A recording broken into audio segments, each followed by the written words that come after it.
Hi, I'm Brandon Poe, founder of Poe Group Advisors and creator of the Accounting Practice Academy. You are listening to the Accountant's Flight Plan podcast, where we talk about stuff in the accounting world. If you're looking to buy or sell a practice, we are the premier accounting practice intermediary firm in the industry. Check us out at pogroupadvisors.com. If you're a firm owner looking to build a more profitable practice while actually reducing owner hours, sign up for our practice management workshop, which only runs a few times per year. Learn more at accountingpracticeacademy.com. Welcome to the Accountant's Flight Plan podcast. I am delighted to have a very special guest today, Clay Blakely, who, a little bit about Clay. He sold his firm through us July of 2023, and also was a member of Accounting Practice Academy. Clay was raised on a farm in Saskatchewan, attended University of Regina, and has a Bachelor of, a business degree, Bachelor of Administration business degree. Completed his CPA articling with PricewaterhouseCoopers in Calgary, where he worked in tax, audit, and transaction advisory services. Left the firm in 2005, and then you worked for some oil and gas companies. You met your wife, who's also a CPA. You guys got married in 2009. And then you went back to KPMG in Calgary. Is that right? Yeah, she was working at KPMG and I was still in industry. And then that's when we decided to make the leap and buy an accounting firm. Yeah. So in 2010, you purchased a firm. So you held on to that for 13 years, and you've got 3 daughters. So you grew that firm from 2.5 staff, revenue around $530,000 a year. When you sold it, it was 7 full-time with annual revenue over 1.2 million. Is that right? Yep. Awesome. Well, I'm really delighted to have you. You are one of the people that I would consider you made some big changes, in your career, coming out of our Accounting Practice Academy. And I'm curious as to how that decision evolved. Like, how did that decision initially start? Like, when did that spark hit? And then how did that decision sort of become a reality for you? No, for sure. No. And first off, thanks for having me onto this. And no, I guess the big thing I'd say to people to start is that, Accounting Practice Academy didn't make me realize I wanted to sell my firm. Like, I think if I rewind even before, and, and actually I owe a lot of that to you, is, February of 22, I remember I reached out to you to do sort of your analysis of your firm, and just sort of that. And we, myself and my wife, Jen, and you had a Zoom, and we were just, we were a growing firm. We just come through, of course, like everybody, COVID. We, at one point you thought maybe your office would be decimated by COVID, but then you realized actually we should have been hiring because there was more work than ever to do. And so, we, just like you said, we had a lot of growth. And so I remember having a chat with you and talking about the firm, and you're like, no, your firm's solid. Your numbers are good, but sounds like you just need to take a holiday. And so that was sort of the beginning of like me starting to sit there and go, okay, well, I'm 44 years old. We've had this for 13 years, external definition of success. We've achieved that, but are we actually enjoying doing it? Is it sustainable? And that was the big issue I sort of had. So actually that chat led me to sort of start sitting there going, and you recommended that day, you should take this Accounting Practice Academy. And I was like, sure, man. Like, sounds kind of, a lot of time. And, my issue is I don't have time. So how can I make time to find more time? And so, and so that was, so yeah. So, I mean, and that actually led to, I guess, how would you say, like a bit of self-analysis that spring, Yeah.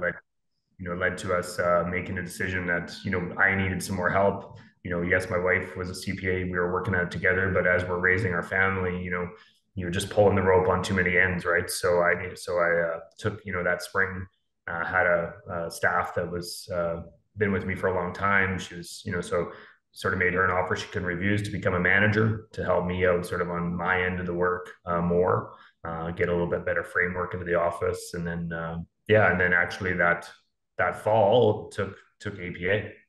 Yeah. Yeah, it's what's interesting too is about the size of your firm. So you're at about 1.2 million, and what we find is that a lot of people get to that point and then the practice becomes a little bit hard to handle. Like it's you hit a point where to break through that level, you got to kind of re-engineer the firm a little bit.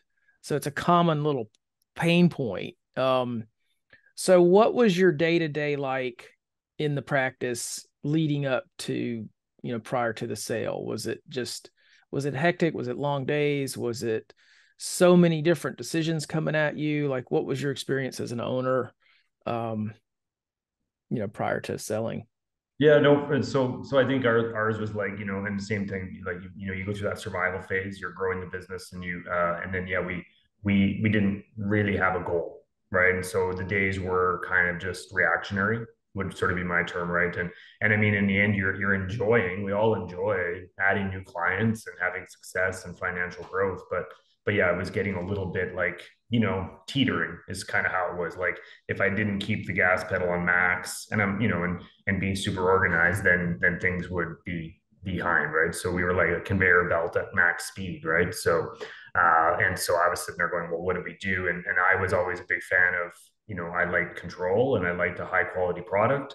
I probably realized that I was maybe offering more advisory services, with my product that a lot of other firms weren't, and I was becoming the pinch point, and so Yeah, and so, I always sort of said like, everyone thinks of a firm as the partner on top, but I was actually at the bottom of the funnel, and the funnel kept getting bigger, but the bottom of the funnel kept getting smaller, right? yeah, And so then, you sort of sit there and go, well, realistically, it was like, well, what are we going to do? Like, do I just get out of this, or do I try to make it work, right? And then that's where, sort of that chat with you and sort of looking at, well, what can I do? And then, and it was just sort of like it was survival. Was a yeah, big word that I would use actually. And prior to sort of the summer, and then getting into APA. yeah. So the decision to sell, because I remember like when you came into Academy, I don't think you were committed to selling at that point. I think Nope, you were not at still all. open minded, like, hey, we can, let's see what we can do to continue the firm. When did you know, like, oh, yeah, I think I'm going to sell this practice? Like, when did you know that? Yeah, so there's a couple things actually. So it was actually funny. My friend who now I'm working with in this new sort of role, I remember 2 weeks into Accounting Practice Academy, I called him and he's like, so you're out, you're gonna sell. I'm like, no, no, this course, man, it's got my juices back. Like I'm gonna get this figured out. Like this, I've got my energy back, and I'm gonna solve this, right? And instead of sitting there whimpering in the corner, I'm gonna figure this out. And so, we prior to that, in that summer, we actually right when the APA started, I let go of one of my top grossing revenue clients just because of the timing of the work. And then it was kind of like, if you wanted to keep them, you're going to have to add another staff. Right. And I was like, the funnel can't get bigger. We just got to get more efficient. And then APA led me to, like, the best thing about APA was setting and actually writing down goals. And I still have those goals. And I remember saying is that I want to work 20% less and I'm willing to make 5% less, as a family, like, and that was going to be my goal. And then I started reverse engineering off that. Well, how will I actually make this happen? Right. And what do we do there? So, yeah. So then when it came to the decision to sell, actually, that wasn't until after API. I took that in the fall of 22. We started implementing all of our changes. We actually, APA made me realize that, I was so, you're out of time. So you're hiring poorly, and then let's be honest, the last couple of years, the market for quality staff has been decreased for sure. And so we fired a lot of people, to rejig the team, and then got into the new year, and then honestly, just organically, an opportunity jumped its head out, and I was like, this window of these kind of opportunities isn't going to exist too often. Really was intrigued by it, and so that's when in February, we started the path of thinking about selling the firm. Yeah. What was the opportunity that appeared? Just, So it's sort of tied into, it's become a little more popular term now is for the family office world. So, yeah. so a former colleague of mine, he helped the family sell their business back in '08, and then he's been working with the family, and so then they've been trying to figure out a succession plan for monitor or helping the family office for the future generations, and then it kind of honestly led into a lot of the work I enjoyed doing with my clients. We had multi-generational clients. Our office originally started in 1981, so we had third generation, fourth generation family businesses, and I liked doing that work. I just found that the type of work we had to do to make the numbers work didn't allow us to have the time as accountants to properly assist those clients. And I think what I realized through APA is that I really enjoy depth with clients, and I enjoy having that connection. And like you said, when you reach that level of revenue, and of course, when you start small and the clients are so attached to you, or you're such a partner centric firm that that's a tough thing to change, right? And Yeah. so, and honestly, I didn't, and I still don't know how I would have changed some of that partner focus, other than which I was starting to do, is saying, okay, well, clients really want to enjoy meeting me, then I just got to get more of the back office stuff off my plate, and hence getting a manager and all those kind of things to, so that I can survive, doing the stuff that seems to be our secret sauce. Yeah.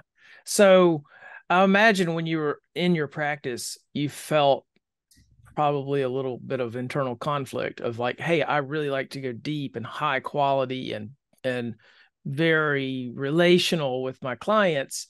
And you probably didn't have time to do that well. And you probably knew you were not doing the clients what you could be offering to certain clients.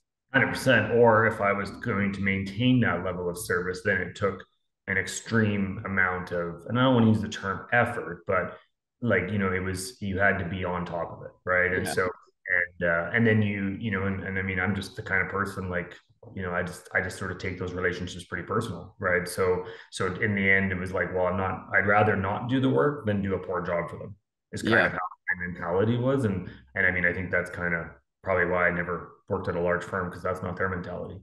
Yeah.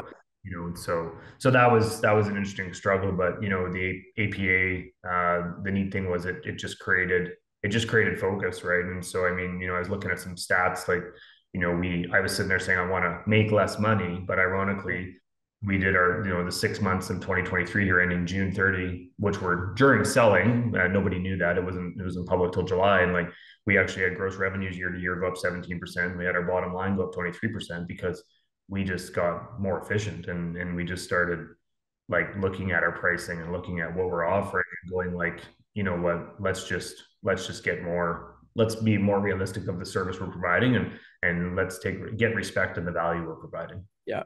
So just to recap, so you would have gone up 1 year after Accounting Practice Academy, you were going to be up 17% total top line, 23% Yep. bottom line.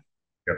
Yeah, that's And like, awesome. and a lot of that's like, goes back to the same principles, like hire slow, fire fast, get better, realize the gaps you need. And then honestly, like my time, it was, it's always those things, right? Like, nobody tracks their stats, right? We don't have that external pressure. And I was always bad at truly tracking my time. And so then I really got better at tracking that period as well. And my hours were way less. I even took a day off during April during tax season, which my kids were like, "What are you doing?" And when we just got focused, right? Yeah. And I think, and just realized, hey, this, we are providing a good service, and not saying we gouge people by any means. We just Yeah. we just got focused, and the bottom line stats prove we just got efficient. Right. You know? So going into the sale, what sort of if you can remember, like what were your main concerns going into the sale process? What were you hoping to accomplish? And yeah, what were your concerns and goals around the sale Well, and prior I to think, prior to it? yeah, for sure. And until I actually ever chatted with you back that February, is that I was always in the impression, and I think a lot of people, especially not especially in Canada here, is that well, we got to sell to a bigger firm, and I got to go work for them for 5 years, and then maybe I magically get some of my equity out, or whatever. And so honestly, I'm a stubborn farmer, and I was just like, if I don't want to work for them, so if I got to go work there for 5 years, I might as well just figure this out myself. right? And so then when you sort of advise me, no, we can structure it differently. There can be a liquidity event, there can be a different timeline for the transition. So that I think was a bit of a eureka moment, and sort of allowed me to, when that opportunity did arise out of the blue, it was kind of like I could actually take advantage of something like that, right? Like you can't plan out a 5-year opportunity, right? So that was a big thing. Our big concern really was our staff, to be honest, right? Like, I mean, you can't control what clients are going to do, and that's in that perspective, right? And so I sat there and said, I had a very good relationship with all my staff. A lot of them have been with me for a long time, a couple even since we acquired the firm in 2010. So I just wanted to make sure, Airdrie's a small sort of community, 10 miles north of a really large city in Calgary. So a lot of people acquiring it were just content that they're just going to shut the office down, and magically the staff and clients will come to Calgary, and honestly, I knew my staff wouldn't like that. And so that was our biggest concern, was our staff. And of course, giving our clients hopefully an opportunity to, continue on getting good service, because there's just not a lot of service providers with availability. Yeah. So those were your primary concerns. There's basically your staff and your clients, which is a common concern for everyone. Um, how was your experience with like picking the right buyer? Was that hard? Was it hard to filter through some of the people who weren't a good fit and some of the people who might be a good fit? And did the eventual buyer like really stand out in the field?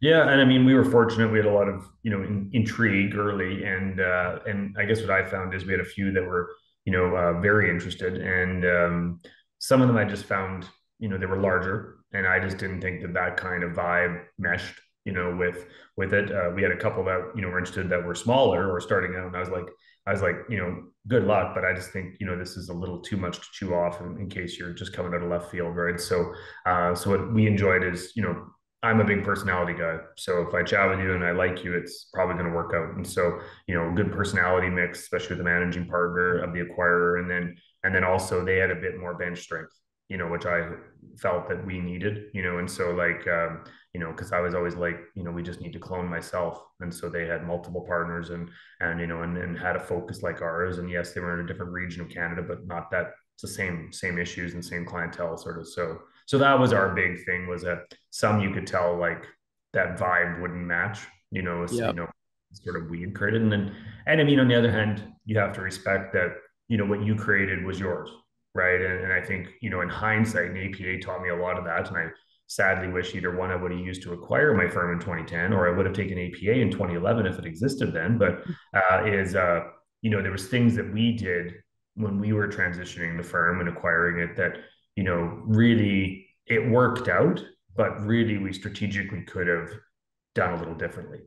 Yeah. And so that's some of the, now that's also hindsight, right? So I Yeah. take assault, but there was just some things where, we just didn't have that external thing where we just lived in fear of losing a client, which is true. But on the other hand is you also sometimes just have to realize like, that's actually not a bad thing, and it creates opportunity, and you can then that's just that sort of focus and learning you learn as you sadly get a bit older.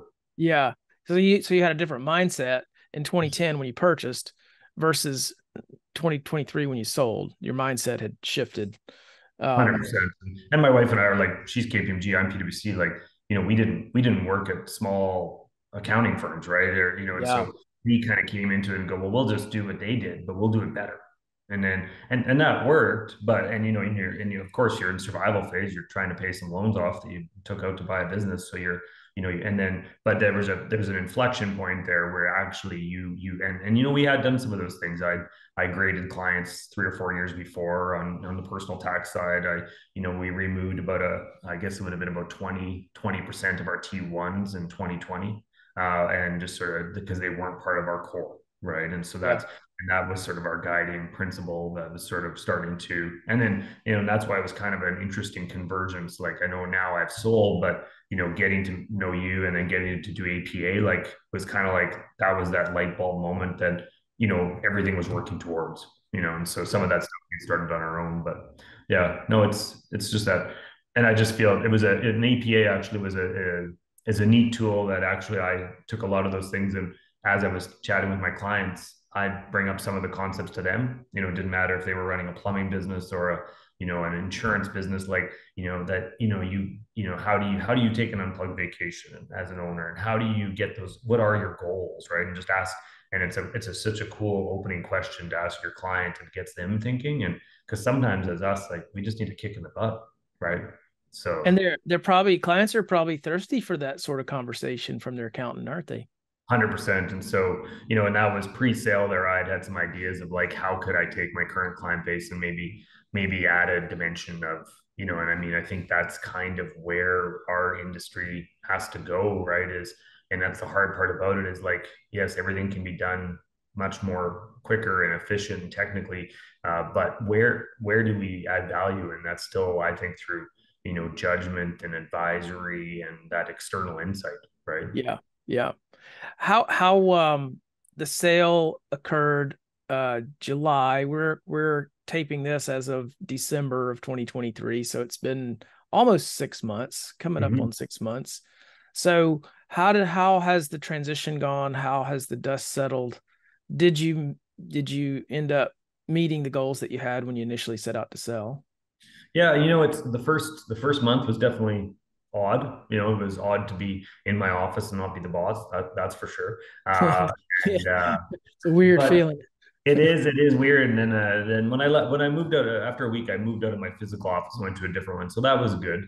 You know, and then it was funny is after about a month or so, you know, you're still very busy with transition and a lot of things. And I remember my kids saying, I was like, I thought you sold the business. Why are you still going there? And I'm like, well, still some stuff to do. So, you know, personality wise, it's been very natural. But I like, you know, there's, you know, they were bringing in systems and processes, and I think sadly, you know, we were working away from what Clay did that. And Clay did that, right? And that's what we were going to be working on this fall, even if I kept owning it, right? Because I mean, honestly, the sale happened pretty quick, Yeah. and large part thanks to, you know, Poe's side of things and just thanks to the market. But like, you know, we were also, you know, I was sitting there going, like, this is a large asset to the family. Like, we're not, you know, if this takes 2 years, it takes 2 years, right? So we were still, you know, I was still, even though I had my other hat on, I was still super focused on how am I going to make this work, right? And so yeah, so that was a lot of the administrative changes were tricky for staff. You know, you have some guilt. I'm not going to lie to you. I don't know if other clients have talked to you about that. Is that you know, you're sitting there going, it's summer in Canada, we don't get a lot of good weather, and now my staff are dealing with a transaction out of the blue, right? And they're dealing with they didn't wake up that morning and want new bosses, you know what I mean? And they didn't want new systems, and you know, they were just planning holidays, right? And then you have guilt from your clients from a long time that you're, and not saying they were guilting me, some did, there's no doubt about it, but you know, you're kind of like, you know, you're creating an inconvenience for them, right? And so I'm, you know, I'm cognizant of it. You know, I try to help out. You know, we're 6 months in. I'm still, you know, I'm available for them to assist whenever. I generally pop in for a few hours, have teams meetings with the partners, and you know, keep working on transactions that were happening or assisting with that knowledge transfer, right? Yeah. So it's a small town we're from, so I'm like, I'm not running away. So you know, and even though I have a bit of gray hair, I'm not moving to Arizona. So Yeah. Yeah. If you own a CPA practice, you're no stranger to the grind. It's easy to get so buried in work that you lose sight of the bigger picture. Oftentimes, in order to improve, we need to change our point of view. Accounting Practice Academy by Poe Group Advisors gives you that fresh perspective, so you can achieve success on your terms. This virtual workshop gives you the tools and mindsets to grow your bottom line and make your firm less owner dependent. You'll use your firm's data to zoom out and see your challenges and opportunities with amazing clarity. Most APA members come to realize that pruning their clients and doing less will actually generate more income. Poe Group Advisors has sold hundreds of accounting practices. We know that the firms that are the easiest to operate are also the most valuable ones in the marketplace. APA is the only workshop built from that mergers and acquisitions perspective, which means our members build more valuable practices. Create a better practice for you and your employees to enjoy, or build it to sell. The choice is yours. Have you looked at your practice the way a buyer would? It's easy to lose sight of the bigger picture when buried in the finer details. With the lessons within our latest book, how to prepare your CPA firm for a sale. You'll learn to build upon your firm's success and make your firm more enjoyable for you and your staff or a future buyer. Go to pogroupadvisors.com/prepare for your free copy. I think that is hard when a lot of our clients that sell are retirement age, and I think that's a little easier on everyone because everyone sort of expects it. Yours was probably a little bit more of a shocker just because you're, young and, you're still going to work. So that might have contributed to some of that. No, it was funny. Some of my clients were like, there was some stories, I guess, that either one, I had some sort of terminal illness. And so I said to that guy, I said, like, did I look that bad during tax season? Like, was I looking that rough or something else? And I was like, no. And that, but on the other hand is, it was kind of cool. There was a lot of clients that, even though, you're creating inconvenience, like they super respected the decision. And we had a lot of nice feedback from clients saying, I super appreciate what you did do. Right. Yeah. And I mean, you don't do this for those kind of things, I don't think, but that was cool, you know what I mean? And that was nice. And I guess that's where I always looked at it, is that, like, I wanted to make sure if we're doing it, we were doing it to the level that I enjoyed doing it at, which sometimes was maybe my downfall. Yeah. Well, one thing I think about is, like, when you do something like this, even if people take it a little bit hard, you're also modeling something that's very courageous. And that's a great thing for clients to observe. It's a great thing for staff to observe. Like, you're never stuck. If you want to make a change, you did that. And that's a courageous move that I think you'd be surprised at how that might affect people over time.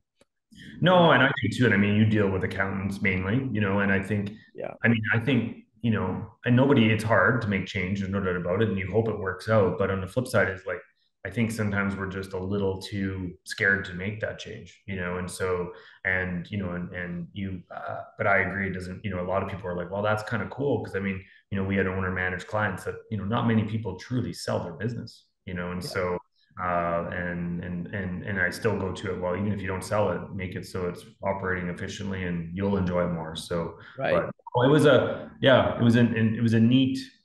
neat process. And I mean, and even though some were whatever, others were intrigued by it. And then, and I mean, I still talked to a lot of them. And so I, would definitely provide that kind of coffee or beer insight to them as well. Yeah. Now, how now, almost 6 months post close, how are your staff doing? Are they adjusted pretty well?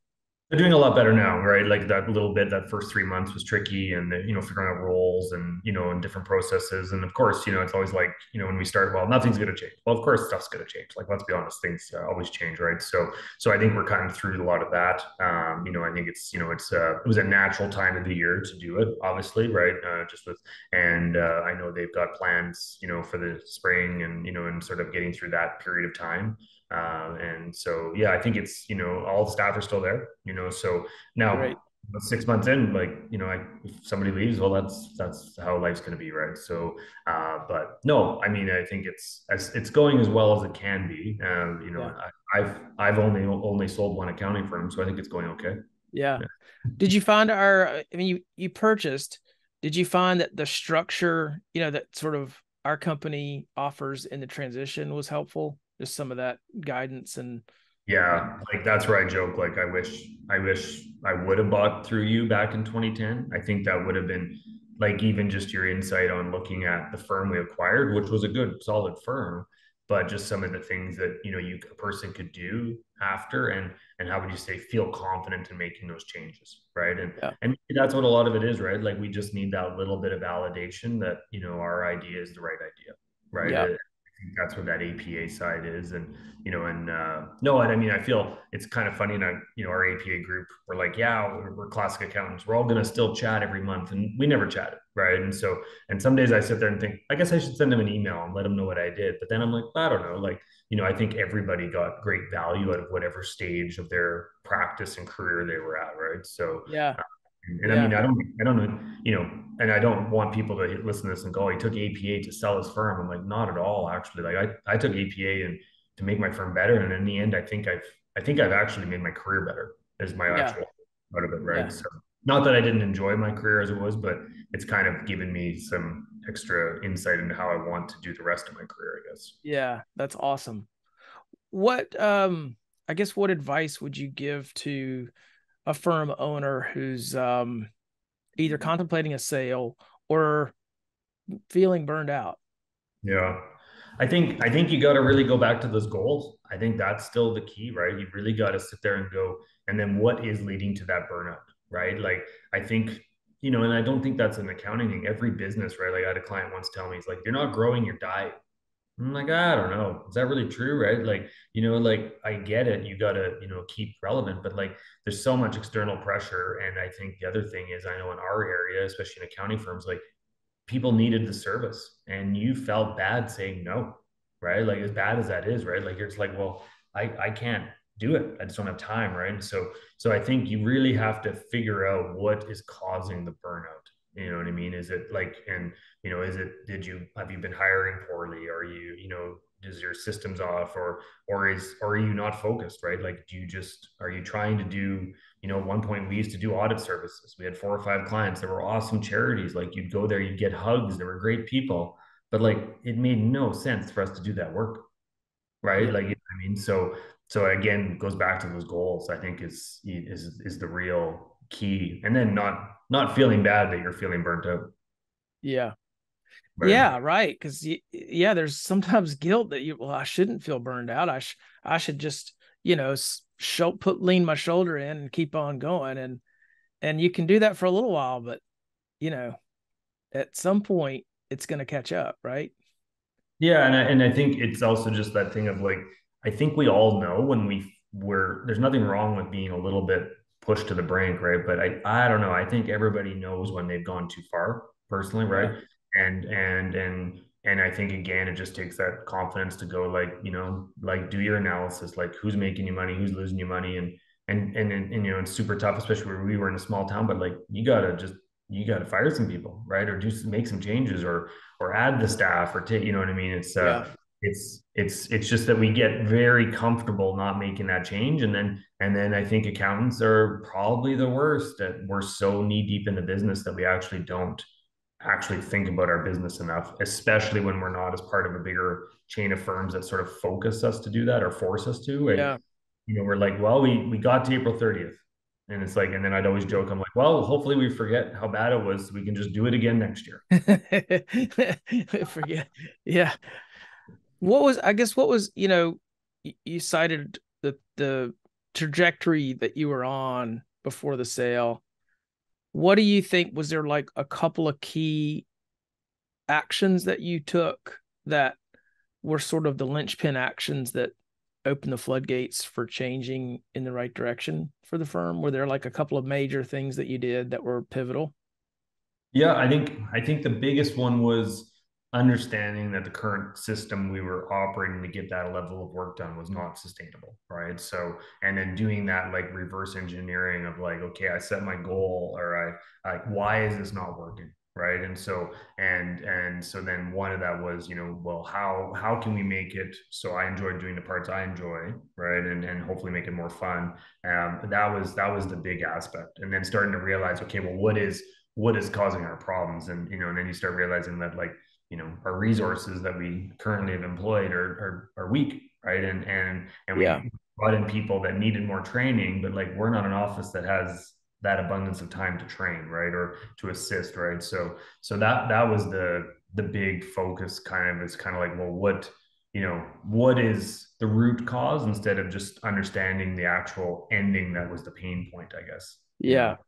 So you're able to clearly see what needed to change, that you got total clarity on what had to change. And then it was like, now you can't not see it. 100%. And I mean, I used to have this mentality, like, and I guess I'm always a little bit stubborn. Like, I can make a better wheel than everybody else, right? So I was always, of the thing, well, we'll get to a size, and I just never saw the value in having a manager. I was going to have some really strong, sort of like almost assistant managers that did the work, and to me, that's how you got a really cool holistic product, right? Like, it was very tied to the client, but then the issue was, we had some people leave, and then you kind of realize, well, I do need help. And I guess maybe that's the statement, right? Like I just can't keep doing more, Yeah. right? Yeah. Right. Or the stubborn goat that's like, well, I can do it faster, so I'll just keep doing it. Yeah. Yeah. Wow. Well, let's I guess zoom out and talk a little bit about kind of the profession in general. What do you think are the biggest obstacles in the accounting profession right now? Well, I mean, and it's not a new idea. Is I just think it's getting harder to attract people into the environment. Yeah, I staff. think when I started, it was a badge of honor to see how many hours you could work. And I still, now that said, there was a lot of value we got through those hours and that aspect. And so what I fear is that, through technology, everything's sort of just getting, well, we can figure it out, but like, how do we teach people like professional judgment? How do we teach them sort of these business insights and actually provide value, right? Instead of just, Yeah. like, I mean, like we all talk about AI and everything. Like, I mean, yeah, like your tax return could get done, but like, did we actually provide any value? And so that's what I think is a concerning part to me. And I know, it's like, how do we, and as things get more complex, people need more of that insight, I think. Yeah. I think that's the flip side of the challenge is that people who are able to provide that insight to clients have a tremendous opportunity to have a wonderful career in public practice. Mm-hmm. So if you can make that happen, if you can become that valuable source of insight for your clients, then you can charge handsomely for it. Would you agree with that? I That would, the, and and that was sort of my focus too, is that like, and sort of how my new advisory firm's hopefully going to work is that just get people a bit more like, as you always talk about, like retainer type models, right? Like, and sort of be like, instead of this power by the hour, just sort of go, hey, like, I'm going to be on your team. Yeah, we're going to complete these tasks and these services, but like if like, so because those good people, like always in every industry, but especially accounting, the good people get overcapacitated, right? They get too much work. So in the end, it's like, if we structure a billing that in the end I won't get over full and I am available to assist you, then that's actually when the true value gets to the client, right? yeah, Where all like, well, yeah, I can do it, but then we just keep taking on more work, and then when they need the help, we're actually not there to help them properly, right? right. And maybe that's just me. Like, if I'm going to help them, I want to do it right. Yeah. No, So, I think the ones that make that qualitative improvement, that hey, look, I'm going to focus on quality, not quantity, usually end up, and not always. I think some people have created some really highly automated machines doing simple work, like really simple tax returns. That is a business model that's a decent model. But I feel like, if you're a good professional, if you go towards the quality route, you know, that's that's a more profitable, more sustainable, and better route for a lot of people. totally. And I think in the end too, it also ties to your personality, right? And I think that's where, like, I think that's what I learned, especially in last fall with APA and everything, is that I enjoy that aspect. And so Yeah. I think it's when this opportunity for this kind of new, sort of offshoot but similar work came up, I'm like, well, that's awesome. Like, I would actually have the opportunity to do those things properly. And I think that is probably what's going to get you more fulfillment. Now, I mean, hey, if you want to pump out bookkeeping and T1s and as many as you can, that could work as well, right? Yeah. So but it's like everybody, right? If it's not tied to your normal personality, it's going to be very exhausting to do it, and you're not going to enjoy doing it. Right. Uh, Next question. I want to know like a funny or interesting career story. Like, what's one of the funniest career experiences you've ever had? Either a strange thing with a client or team member or partner or whatever. Just Well, I was lucky. Like, I worked with really interesting people, right? And when I started articling at PwC, and I was a co-op student, so I'd come and do 3 months, and come back. And so then I was fortunate enough, luckily, to end up on an audit of a diamond mine under construction in the Arctic. oh So wow. so it's like, so there's a city, I think it's, what it would be, 2,000 kilometers north of here, right? So I was very fortunate that that was one of my main audit clients. We had to go up there. Sometimes it'd be minus 50 below Celsius. Like, it was kind of just crazy, right? So it was a really fun life experience. You would never go up there if you weren't doing this work, right? So once the mine, it was a huge mine project, and they had a facility where they used to have to like bring the rough diamonds down, and it was like, and so we were just getting into production, and so I was sent in to do an inventory count of diamonds. But the issue was is that there's obviously a lot of security involved in this, right? So and so then when you go in, they tell you before that when you leave, you're going to have to push a button. Green button means you get out, or green light, and red light means you get strip searched. And so I was joking with the guys. I'm like, I'm not going in there. Like we don't need to count this. He's like, oh no, we need to count it. So I got sent in there, and the guy was trying to give me this cool tour. So he's getting me to touch all the rough diamonds and like how the heat transfers through them. And like these things are the size of your thumb, right? Like some of them are pretty big, and some are smaller. And so then he takes me into this room, and he's like, there's like 280,000 carats of diamonds in this small room, and it's just crazy, right? And so the whole time I'm petrified to touch anything, because I feel like the cameras, then they'll just give me the red light for sure, right? So luckily I got a green light. I got out, got in the cab, went back, and didn't get my strip search. So that was that's a good one. That's a good, yeah. It's that's a crazy inventory story. I mean, yeah, it was like we used to like. There's a lot of bad ones, right? Like, I mean, there was like, especially when you were a new starter, you got like December 31st inventory counts all the time. There was some crappy ones, but no, it was a really neat life experience, right? You're never gonna go to some of those places, meet some of those people, and work on a project like that. So it was pretty. I wonder how fast you get frostbite at 550 below. Pretty bad, actually. The actual mine was even further north, and so the steel had to be rated to handle -80. Wow. That's the actual construction of it. So it was a neat project. So that was always, as much as I got out of public accounting, I always enjoyed that aspect of our career, right? It was pretty fun learning time, and still have a lot of, everybody gets their main core of good friends from that time as well. So yeah, that's right. Book. What do you have, a book recommendation for our audience? Well, actually, a couple of years ago, I got it as a gift, and then I didn't read it. And I think it was about probably that early 2022, I finally read it. It takes 45 minutes to read once you get into it. And so it's called Built to Sell, and it's all about its advertising firm, and it's all about creating focus, and again, it's kind of that ideology that, we don't have to sell it, but just get it so it's at its ultimate peak, and then you'll actually enjoy your business more. And so I've referred it to lots of clients, and it's a really, really cool read. Yeah. Awesome. That's John Warlow, correct? And it's super fast. Like once you get in it, you're putting it down finished. And so that, and then actually, props to your Unplugged Vacation book, I think is actually, it's not all about the vacation. When I tell other clients about it, they're always like, well, I don't need that. And I'm like, no, it's not about that. It's just making it so your business could run it even if you don't take the vacation. Right? Yeah. That was actually a cool one as well, especially for us owners that feel that if we leave, the whole place will crumble. Yeah. Awesome. Well, thanks for the plug on my book. Oh, no problem. No royalty. No royalty. Yeah. Last question. What's the best way for people to follow you online or connect with you online?